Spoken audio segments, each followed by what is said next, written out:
আজকে যেটা আমরা চলে আসছি সেটা হলো গ্রুপ 18 বা নোবেল গ্যাস। ঠিক আছে, এখানে আমরা ইলেকট্রনিক কনফিগারেশনগুলো নিয়ে নিচ্ছি: হিলিয়াম, নিয়ন, আর্গন, ক্রিপ্টন, জেনন। আগে আমরা শিখেছি যে কীভাবে ইলেকট্রনিক কনফিগারেশনগুলো করতে হবে। আচ্ছা, এখানে একটা জিনিস লক্ষ্য করো, হিলিয়াম বাদে বাকি যত নিষ্ক্রিয় গ্যাসগুলো আছে তাদের কিন্তু বহিস্থ কক্ষে 8টা করে ইলেকট্রন রয়েছে। এবার আমরা নোবেল গ্যাসগুলোকে যেভাবে চিনি যে এরা কিন্তু কোনোভাবে রিয়াক্ট করতে চায় না, কারণ এদের হচ্ছে যেহেতু ফুলফিল রয়েছে কন্ডিশন বহিস্থ কক্ষে। কিন্তু এখানে আমরা দেখতে পারবো যে উপর থেকে যত নিচে যাবে এদের কিন্তু রিয়াক্টিভিটি তত বাড়বে। তার কারণটা হচ্ছে কেন্দ্র থেকে বহিস্থ কক্ষে যে ইলেকট্রন, আউটার মোস্ট সেলে যে ইলেকট্রনগুলো থাকে তাদের মধ্যে অ্যাট্রাকশান কিন্তু কমতে থাকে। নিউক্লিয়াস থেকে আউটার মোস্ট সেল ইলেকট্রনের মধ্যে অ্যাট্রাকশান কিন্তু কমতে থাকে, যার ফলে কিন্তু আমরা জেননের ক্ষেত্রে সর্বাধিক কিন্তু যৌগ পেয়ে থাকি। রেডনের ক্ষেত্রে কী হয়, রেডন যেহেতু রেডিও অ্যাক্টিভ সেই জন্য এর কিন্তু রিঅ্যাক্টিভিটি সম্বন্ধে আমাদের কিন্তু সেভাবে জানা নেই, যেহেতু রেডিও অ্যাক্টিভ নেচার রেডন। কিন্তু আমরা সর্বাধিক যে যৌগগুলো পেয়ে থাকি সেটা কিন্তু জেননের সর্বাধিক যৌগ পেয়ে থাকি। সেই যৌগগুলো এবার একটু আমরা দেখে নিই। আচ্ছা, যৌগগুলি নিয়ে আমরা চলে এসেছি। দেখো, +2 অক্সিজেন স্টেটে আমরা জেনন, ক্রিপ্টন আর রেডনের কিছু, +4 অক্সিজেন স্টেটে আমরা দেখতে পাচ্ছি XCF4, XCOF2। আচ্ছা, +6-এ আমরা দেখতে পাচ্ছি XCF6, XCO2F2। আচ্ছা, +8-এ আমরা দেখতে পাচ্ছি XCO4। একটা জিনিস লক্ষ্য করে দেখো, শুধুমাত্র আমরা জেনন, ক্রিপ্টন আর রেডনের পাচ্ছি, তাও ডাইক্লোরাইডের ক্ষেত্রে শুধুমাত্র ক্রিপ্টন আর রেডন, কিন্তু এছাড়া কিন্তু আর কোনো কম্পাউন্ড পাওয়া যাচ্ছে না। আর যেটা আমরা দেখতে পাচ্ছি যে আর্গন, নিয়ন আর হিলিয়ামের কিন্তু কোনো যৌগই কিন্তু আমরা সাধারণভাবে পাই না। আর একটা জিনিস লক্ষ্য করে দেখো যে আমরা কিন্তু জেননের ক্ষেত্রে ম্যাক্সিমাম কিন্তু যৌগগুলো পেয়ে থাকছি। আচ্ছা, এবার আরেকটা ব্যাপার হলো, যখন যৌগগুলো পেয়েছি এখানে কিন্তু ফ্লুরাইড আর অক্সিজেনের যৌগই কিন্তু আমরা পাচ্ছি সাধারণত, কারণ ইলেকট্রোনেগেটিভিটি অক্সিজেন এবং ফ্লুরিনের সর্বাধিক, এবং ইলেকট্রনটা উইথড্রয়িং করার পাওয়ারও কিন্তু অক্সিজেন এবং ফ্লুরিনের রয়েছে। তাই নিষ্ক্রিয় গ্যাসের মতো যৌগের সাথে, নিষ্ক্রিয় গ্যাসের মতো মৌলের সাথে একটা যৌগ গঠন করতে গেলে স্ট্রং ইলেকট্রোনেগেটিভ মৌল ছাড়া কিন্তু কেউ করতে পারবে না। সেই জন্য আমরা সাধারণত ফ্লুরিন আর অক্সিজেনের কিন্তু যৌগ দেখতে পারি। এইবার আমরা যেটা চলে আসছি সেইটা হচ্ছে boiling point of noble gases. Noble গ্যাসগুলোর ক্ষেত্রে আমরা যেটা দেখতে পারি সেটা হলো, মাস যত বাড়ছে তাদের কিন্তু van der Waal force of অ্যাট্রাকশনও কিন্তু বাড়ছে। তাহলে আমরা বুঝতে পারবো যে এখানে কী হচ্ছে, বয়লিং পয়েন্টও কিন্তু বাড়ছে। এবারে আমরা চলে আসছি যে সলিউবিলিটি ইন ওয়াটার। সলিউবিলিটির পার্টে আমরা যেটা দেখতে পারি, এখানে কিন্তু ডাইপোল এবং ইনডিউস ডাইপোল কিন্তু দেখা যায়। কীরকম, ধরো একটা নিষ্ক্রিয় গ্যাস কিন্তু তার মধ্যে কোনো পোলার অংশ নেই। ঠিক আছে, ধরো আমরা এটা নিয়েছি, এর কিন্তু কোনো পোলার অংশ নেই, কিন্তু যখনই জলের প্রেজেন্সে, জলের একটা ধরো মাইনাস পোল একটা প্লাস পোল, এ কী করবে, ওকে ইনডিউস করবে। ফলে ডাইপোল ইনডিউস ডাইপোলের ফলে আমরা কি দেখতে পাচ্ছি যে এইখানে কিন্তু একটা প্লাস চার্জ চলে আসছে এবং তার ঠিক অপোজিটে একটা মাইনাস চার্জ, তার মানে কিন্তু এর মধ্যে একটা পোল জেনারেট করছে। পোল জেনারেট করলে কী হবে, এবার অক্সিজেনের নেগেটিভ পার্টটা, জলের যে নেগেটিভ পার্টটা আছে অক্সিজেনের উপর যে নেগেটিভ পার্টটা, সেটা পজিটিভ পার্টটাকে অ্যাট্রাক্ট করছে। এইভাবে কী হবে, ও জলের কিছুটা হলো সলিবিলিটি হবে। এমনি সলিবিলিটি নোবেল গ্যাসের ক্ষেত্রে খুব কম, কিন্তু টপ টু বটম আমরা লিখেছি ফ্রম হিলিয়াম টু আমরা জেনন, আমরা কি দেখতে পারি যে সলিবিলিটি ইনক্রিজ। কেন, এই যে প্লাস মাইনাস যে পোলটা ক্রিয়েট হচ্ছে, এইটা উপর থেকে নিচে যত যাব সেটা প্রবণতা তত বাড়বে। অর্থাৎ একটা সিমেট্রিক্যাল অ্যাটম থেকে একটা সিমেট্রিক্যাল পরমাণুর ইলেকট্রনের মেঘের যে পোলারাইজেশন ঘটছে সেটা টপ টু বটম বাড়ছে, সেই জন্য এদের মধ্যে কি দ্রাব্যতা বাড়ছে। অর্থাৎ আমরা এখানে একটা কথা লিখতে পারি, polarisation of electronic cloud increases from helium to xenon. কারণ দেখো এখানে একটা জিনিস বলতে পারি যে যে ধরো হিলিয়াম থেকে যদি আমি জেননের দিকে যাই, তাহলে ধরো এটা হিলিয়াম আছে, তারপরে ধরো নিয়ন আছে, তারপরে ধরো আর্গন, এইভাবে সাইজটা কী হচ্ছে উপর থেকে নিচে টপ টু বটম বাড়ছে। তাহলে এই সেন্টার থেকে কী হচ্ছে, ইলেকট্রনের অ্যাট্রাকশনটাও কী হচ্ছে, কমে যাচ্ছে। তাহলে যে যত আমি সেন্টার থেকে ইলেকট্রনে আউটার মোস্ট ইলেকট্রনে অ্যাট্রাকশন করবে, তাকে তো আমি ইজিলি পোলারাইজড করতে পারবো, মানে প্লাস মাইনাসে তাকে তত বেশি আমি কি করতে পারবো, মানে ডিভাইড করতে পারবো, ঠিক আছে। সেই জন্য অ্যাট্রাকশনটা কমে যাচ্ছে বলে ইলেকট্রন কাউন্টটা টানার পরে এর মধ্যে পোলারিটি জেনারেট করছে। তাই জন্য টপ টু বটম আমরা যত যাব তার মধ্যে কিন্তু ইলেকট্রনের ক্লাউডে পোলারাইজেশন বাড়বে এবং সলিবিলিটিও কিন্তু একই রকমভাবে বাড়বে। আমরা যেটা দেখতে পাচ্ছি সেটা হচ্ছে absorption over charcoal increases down the group. তার মানে এটা কিন্তু চারকোল দ্বারা অ্যাবজর্ব হয়, ঠিক আছে, মানে শোষিত হয় যেটা। এবার আমরা কি দেখতে পাচ্ছি যে ডাউন দ্য গ্রুপ যদি যাই, হিলিয়াম থেকে আমি যত জেননের দিকে যাচ্ছি তাদের মাস বাড়ছে, মাস বাড়া মানে এতে ভ্যান্ডালার ফোর্স অফ অ্যাট্রাকশনও বাড়ছে। তাই জন্য কিন্তু টপ টু বটম তাদের কিন্তু অ্যাবজর্পশনটাও বেড়ে যাচ্ছে ওভার চারকোল। এবার আমরা চলে আসবো, সেটা হলো প্রিপারেশন অফ জেনন ফ্লুরাইড। দেখো আমরা আগেই বলেছি যে জেননের সবচেয়ে স্টেবল কম্পাউন্ড কী হয়, সেগুলো কিন্তু আমরা জেননের সাথে অক্সাইডের স্টেবল কম্পাউন্ড করে, আবার জেননের সাথে ফ্লুরাইডেরও একটা স্টেবল কম্পাউন্ড করে, তাই তো। এখন যেটা আমরা করব সেটা হচ্ছে জেনন ফ্লুরাইডের প্রিপারেশন। এবার আমরা ফ্লুরাইডের কতগুলো যৌগ প্রস্তুতির সমীকরণ নিয়ে নিয়েছি। আচ্ছা, এখানে ভালো করে একটা জিনিস লক্ষ্য করো যে প্রথমে আমরা জেননটা এক্সেস নিয়েছিলাম, আর সেই জন্য আমরা দেখতে পেয়েছি XeF2 তৈরি হয়েছে। এইবার XeF2 কিন্তু সলিড হয়, হ্যাঁ, জেননটা গ্যাস, ফ্লুরিনটাও গ্যাস, আর XeF2 সলিড, XeF4ও কী হয় সলিড, XeF6ও কিন্তু সলিড তৈরি হয়। আচ্ছা, এবার আমরা কি করছি যে ফ্লুরিনটাকে 1:5, মানে জেননের থেকে ফ্লুরিনটা বেশি নিয়েছি, কতটা 1:5, জেননটা 1 আর ফ্লুরিনটা তার 5 গুণ নিয়ে আমরা যেটা দেখেছি যে এখানে কিন্তু XeF4 তৈরি হচ্ছে, প্রেশারটা তখন বাড়ানো হচ্ছে। তাহলে প্রেশার যত বাড়াবো তখন ফ্লুরিনের সাথে কী হবে, জেননের তত বেশি ইন্টারাক্ট হবে, কলিউশন তত বেশি হবে, এবং কিন্তু পসিবিলিটি যে তার ফ্লুরাইডের যে ইয়েটা সংখ্যাটা কিন্তু বাড়ছে।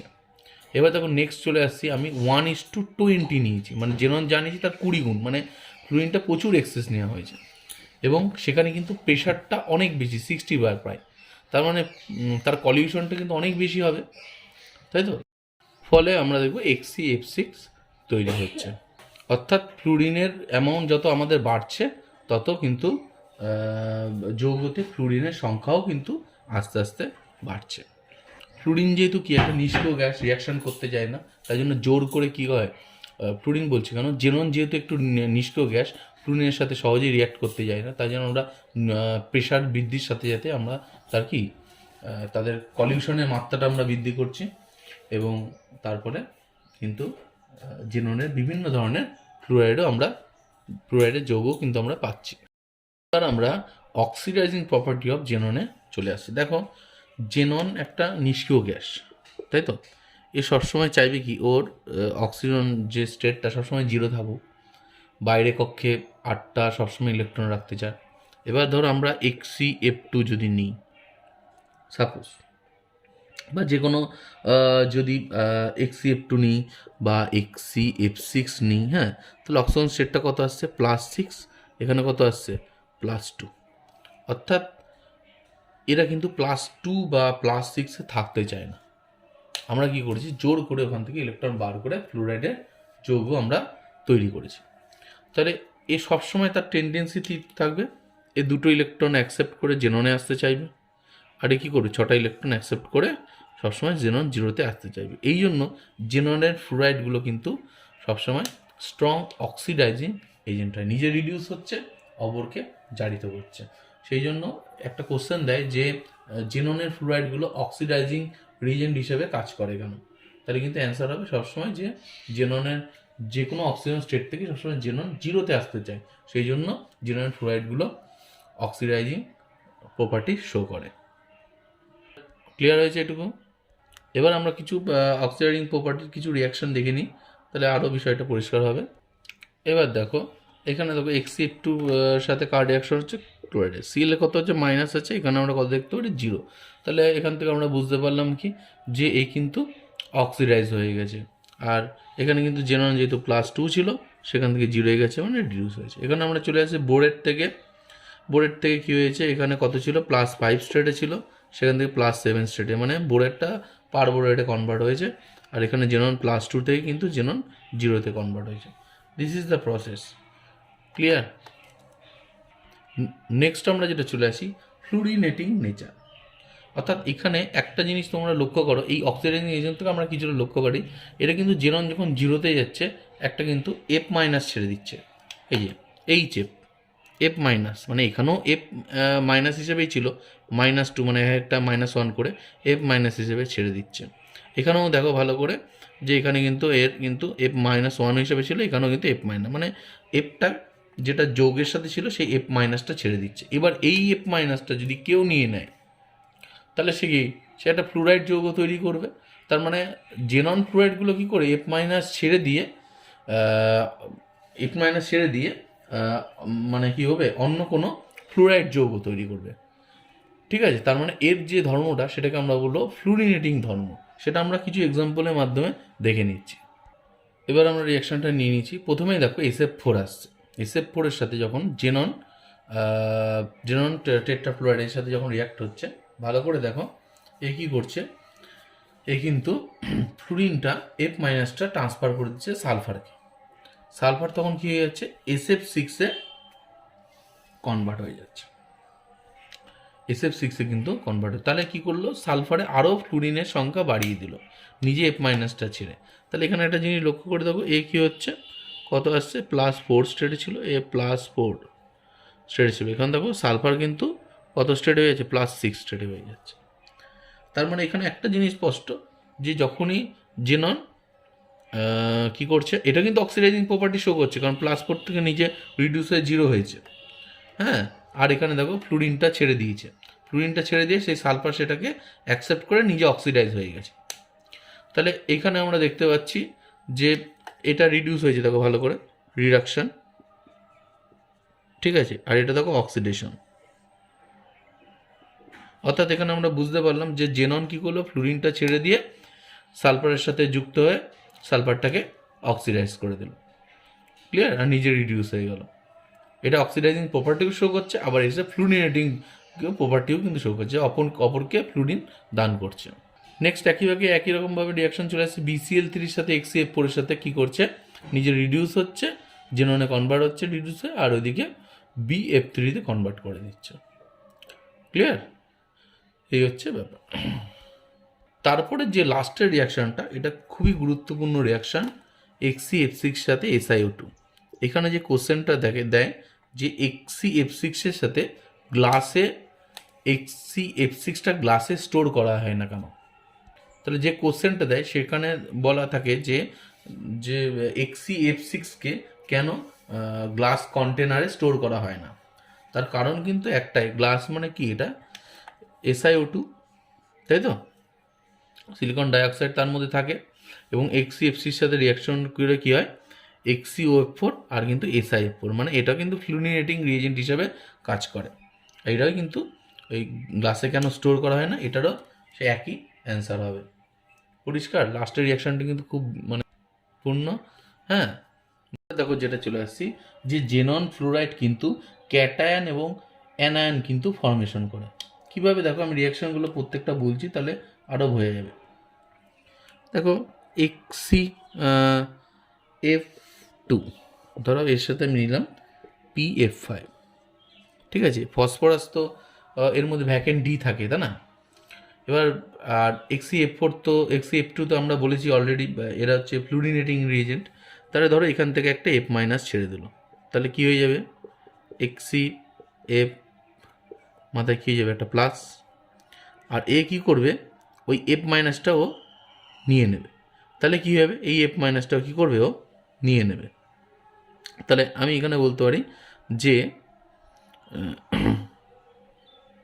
এবার এই F মাইনাসটা যদি এটা নিয়ে নেয়, তাহলে কী হবে, P(F6) কী হবে, ওভারঅল মাইনাস। তাহলে কিন্তু এরকম ক্যাটায়ন বা অ্যানায়ন কিন্তু ফর্মেশন করছে।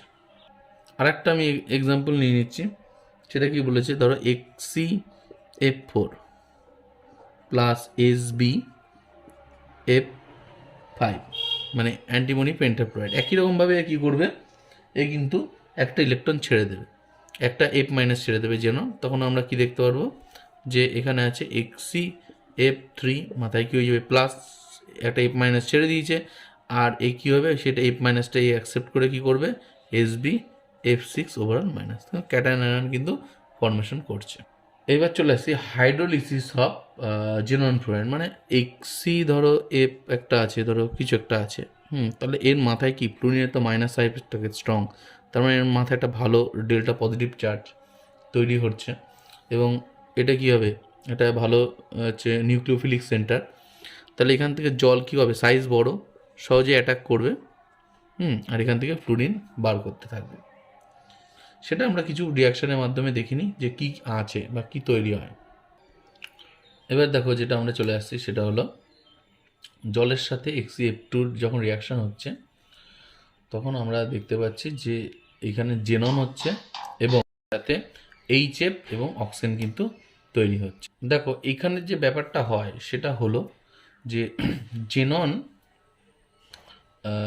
জেননে প্রথমে অক্সিজেনটা অ্যাটাক করে, মানে জলটা অ্যাটাক করে, যে জেননের অক্সাইডগুলো কিন্তু তৈরি হয়, কিন্তু দেখা যাচ্ছে যে সেই অক্সাইডগুলো আবার পুনরায়, মানে জেনন অক্সাইডটা যেহেতু আনস্টেবল হয়, তাই না, সে কি করতে চায়, সে কিন্তু পুনরায় জেননে কনভার্ট হয়।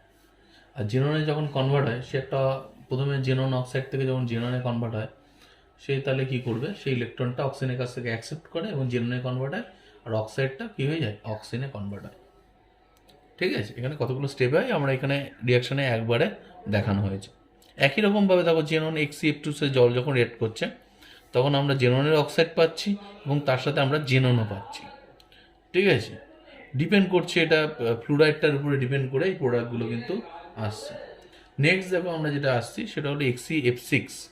Xc(F6) কী বলছে, যে জলের সাথে রিয়াক্ট করে এখানে কিন্তু আমরা পুরোপুরি কিন্তু জেননের অক্সাইড পাচ্ছি XcO3। ঠিক আছে, আচ্ছা, তারপরে আর একটা ব্যাপার হচ্ছে যে আমরা যদি Xc(F6)-এর পার্শিয়াল হাইড্রোলিসিস হয়, সেই ক্ষেত্রে কিন্তু আমরা XcOF4 এবং HF পেয়ে যাব। পার্শিয়াল হাইড্রোলিসিস, তাহলে তোমাকে এই কোশ্চেনটা দিতে পারে যে পার্শিয়াল হাইড্রোলিসিস অফ Xc(F6). দেখো পার্শিয়াল হাইড্রো মানে একটা অক্সিজেন ঢুকেছে, ঠিক আছে, আর বাকি চারটে ফ্লুরিন থেকে গেছে, আর এখানে কিন্তু কমপ্লিট হাইড্রোলিসিস, সেখানে কিন্তু পুরো সবকটাই কিন্তু ফ্লুরিন রিপ্লেস হয়ে গেছে অক্সিজেন দিয়ে দিয়ে XcO3-তে কনভার্ট হয়ে গেছে। তাহলে কোশ্চেন কীরকম দেবে তার উপরে কিন্তু অ্যান্সারটা হবে। পার্শিয়াল হাইড্রোলিসিস বলে আমরা আর একটাও কিন্তু যৌগ দেখি, সেটা কি আছে, সেটা কিন্তু XcO2F2। মানে আগে একটা অক্সিজেন ছিল, এবার দেখো দুটো অক্সিজেন হয়েছে, তার মানে এই দুই ধরনের কিন্তু মিক্সচার অফ প্রোডাক্ট কিন্তু পাওয়া যায়। নেক্সট কিছু আমরা কোশ্চেনে চলে আসছি, সেটা বলছে যে XcOF4-কে কাচের কোনো ভেসেলে রাখা হয় না কেন। সেটা কিন্তু একটা কাচের বদলে আমরা একটা নিকেলের কোনো কন্টেনারে স্টোর করা হয়। তাহলে কাচে করা হয় না কেন, সেই রিয়াকশানটা আমরা লিখে ফেলছি। এখান থেকে সহজেই বুঝতে পারছো যে XcOF4-কে কাচের পাত্রে কেন রাখা হচ্ছে না, কাচের কোনো ভেসেলে। XcO2টার সাথে রিঅ্যাক্ট করে ওই যে ফ্লুরিনেটিং রিয়েজেন্ট আমরা বলেছি, যে জেননের যে ফ্লোরাইডগুলো আছে ফ্লুরিনেটিং, এ কী করছে, ফ্লুরিনটাকে ডোনেট করে দিচ্ছে। তো এখানে কী হচ্ছে, XcF4-এ কনভার্ট হচ্ছে, ক্লিয়ার, আর নিজে অক্সিজেন নিয়ে XcO2F2। ক্লিয়ার, দেখো এখানে স্টেটটা দেখলে তোমরা বুঝতে পারবে এখানে কত আছে, +6 স্টেটে আছে। এখানেও কিন্তু একই রকমের +6, শুধু এখানে ফ্লুরিনের একটা আদান প্রদান হচ্ছে, এ প্লাস পড়ে আছে, এগুলো কিন্তু প্লাস পড়ে, কোনো জারণ বিজারণ হয়নি। এখান থেকে দেখো, এখান থেকে কী হচ্ছে, এখান থেকে কিন্তু দুখানা ফ্লুরিন কিন্তু SiO2কে 4খানা ফ্লুরিন কিন্তু এখানে দিয়ে দিয়েছে, দিয়ে SiF4 কনভার্ট হয়েছে। একটু ব্যালেন্সটা করলে বুঝতে পারবে যে এখানে কিন্তু একটা 2 আসছে, আর এখানেও কিন্তু একই রকমভাবে একটা 2। তাহলে এবার দেখো বুঝতে পারবে বিষয়টা। আমরা চলে আসছি অক্সাইড অফ জেনন। এখানে অক্সাইডের মধ্যে আমরা এক্ষুনি একটা কিছুক্ষণ আগেই পড়েছি যে XeF6কে যখন আমরা কমপ্লিটলি হাইড্রোলিসিস করছি তখন আমরা দেখতে পাচ্ছি যে এখানে কিন্তু XeO3 তৈরি হচ্ছে, তার সাথে HF। এটা হচ্ছে জেননের একটা অক্সাইডের প্রিপারেশন। উৎপন্ন XeO3 অ্যালকালাইন মিডিয়ামে কিসে পরিণত হচ্ছে, HXeO4, যেটাকে আমরা বলি হাইড্রোজেন জেনেট। এই হাইড্রোজেন জেনেট কী হচ্ছে, সাথে সাথে ডিসপ্রপোর্শনাল রিয়াকশন করে জেনেটে কনভার্ট হচ্ছে, তার সাথে সাথে জেননও কিন্তু ফর্মেশন হচ্ছে। সরি, এটা হলো পার্ট জেনেট আয়নে ফর্মেশন হয়। তাহলে আবার বলছি যে XeO3টা কী হচ্ছে, অ্যালকালাইন মিডিয়ামে HXeO4 মাইনাসে হাইড্রোজেন জেনেটে ছিল, সেটা কী হচ্ছে, ডিসপ্রপোর্শনেশন রিয়াকশন করে আমাদের কী হচ্ছে, পার্ট জেনেট আয়ন এবং কিন্তু এর সাথে জেনন কিন্তু ফর্মেশন করছে। এইবার আমরা কতগুলো স্ট্রাকচারে চলে আসবো। এইগুলো হচ্ছে স্ট্রাকচারগুলো কিন্তু আমরা আগেই 11-এ তোমরা পড়েছো, সেটা হচ্ছে VSEPR থেকে কিন্তু স্ট্রাকচারগুলো করতে হবে, পরীক্ষায় কিন্তু এই স্ট্রাকচারগুলো খুব দেয়। সেটা হচ্ছে কী কী স্ট্রাকচার, এগুলো বাড়িতে একটু প্র্যাকটিস করবে। XeF2, XeF4, XeF6, এটা VBI, ঠিক আছে, এটা দেয় পরীক্ষায় খুব, ঠিক আছে। এটা হচ্ছে ডিস্টর্টেড অক্টাহেড্রাল স্ট্রাকচার, এটা তোমরা বই দেখবে করা আছে, সেটা করবে। নেক্সট হচ্ছে XeO3, XeO2F2,